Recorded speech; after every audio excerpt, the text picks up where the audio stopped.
Now at 6, dramatic video here showing a car that crashed into a motorhome overnight. We're going to hear from the owner. Plus, a woman's body is found and a man is under arrest after an hours-long SWAT standoff. What we know right now. More than 80 years after dying in World War II, an unknown soldier is finally identified and coming home.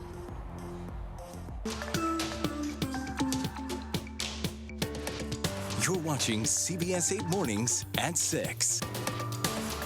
Thank you so much for joining us here on this Thursday now, 6 a.m. I'm Eric Connert. And I'm Netta Irampour, and waking up to more clouds again today. Yes, we're getting used to that, aren't we? Right, it's on a repeat. So not to worry, the afternoon should still be very similar to yesterday, not too extreme, right? It's been pretty mild. Out there looking at the Hotel Del, and beautiful still, no matter how cloudy things are. And we will see kind of a mid-level cloud coverage out there. San Miguel view showing the same kind of thing where we're not dealing with fog today. There's the view from Mount Soledad. So yeah, every angle you look, we do have overcast skies. As far as your headlines today, we'll be cool through Sunday, 10 to 15 degrees below normal in the 60s. I'll track that chance of shower activity here in just a couple minutes. And now we are following this breaking news out of La Mesa. This is where a driver lost control of their car. And look what happened here, slamming into a parked motorhome. This happened just after midnight in the 8300 block of Pasadena Avenue. CBS 8's Regina Yarita is live at the scene with a closer look at the damage. This also impacted their home before it went into that RV, right? That's correct, Eric and Netta. The couple was actually sleeping at the time. And in fact, the roof actually ripped open after that car landed on it and sort of bounced off. And that's when it crashed inside their parked RV. You can see that chained fence right behind that roof. That's how it drove through it, sort of flew onto that roof and then landed into the RV right on the ground. You can see all the debris, parts of the roof that collapsed and onto the ground. There's also car parts still here. And now the owners tell me, obviously it was a very scary situation. They tell me the roof actually leads to their bedroom. This could have easily been a deadly incident, but fortunately they were able to run out safely. They tell me they ran out, noticed what happened. They started yelling for help. The owner, Tom, walked over to check on the driver, but he tells me the driver had already taken off after the crash. So some of the video that you're looking at, just seeing how that car was lodged into that RV. We're still trying to confirm with La Mesa police if they're looking for that driver, but take a listen to what else the owner shared with us. In a dead sleep, and I heard the thump. It woke me up. I thought we were having an earthquake. Nothing was rattling. Yeah, and I looked up, and the ceiling was concaved above me, and I just screamed to get out. Yeah, and we had to double check our dogs too, make sure we grabbed our dogs, make sure they were safe. But it was the most terrifying thump ever. And the owners not only told me that they haven't been able to sleep all night. I mean, how could they after seeing what happened to part of their house, all this debris here? But they also tell me that this isn't the first time that something like this has happened. They've also had other car accidents. You're seeing Spring Street right here next to their house. They say that a part of the problem is that some drivers are speeding down on this street. And so this is really the cause of it. They've been trying to reach out to the city and the police department to figure out something to really find a solution to this, because this could easily end up into a deadly incident. Fortunately, that was not the case for them, but we're still trying to get confirmation from La Mesa Police Department about that driver who fled on scene. That is what the couple has told us. For now, I'll send it back to you. Wow, fascinating to see that all that happened in one instance there. Okay, thank you for that, Regina. New video this morning shows a mess in Little Italy after a crash there. It happened after midnight at the intersection of West Hawthorne Street and Kettner Boulevard. Police say a driver may have gone through a red light and hit another car. One of them rolled over. As you can see, a third parked car was also damaged in this. The sidewalk also damaged. Only minor injuries were reported in this, and DUI is not suspected.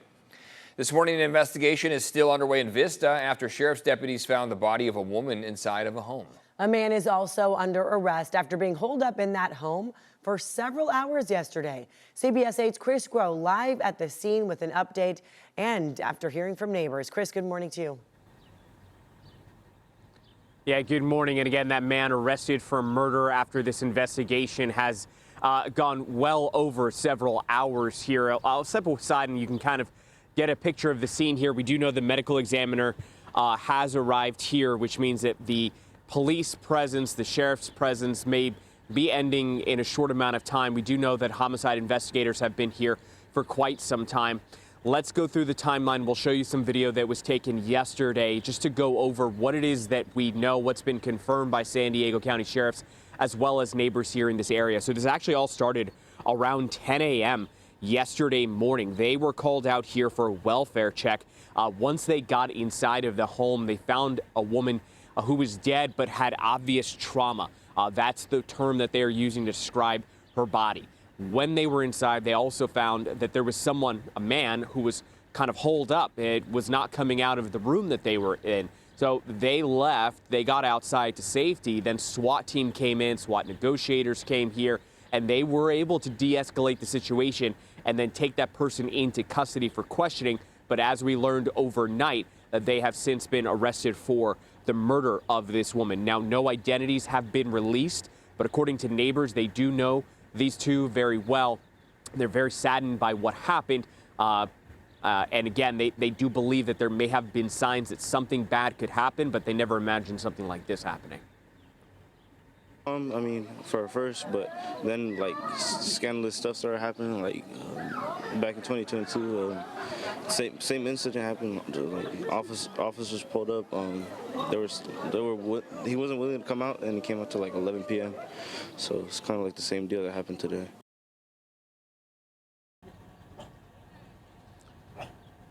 Yeah, so it appears that there was another incident there with sheriff deputies in the past. Now, we do not know the names of these two individuals, as I said, but also do not know their relationship to each other.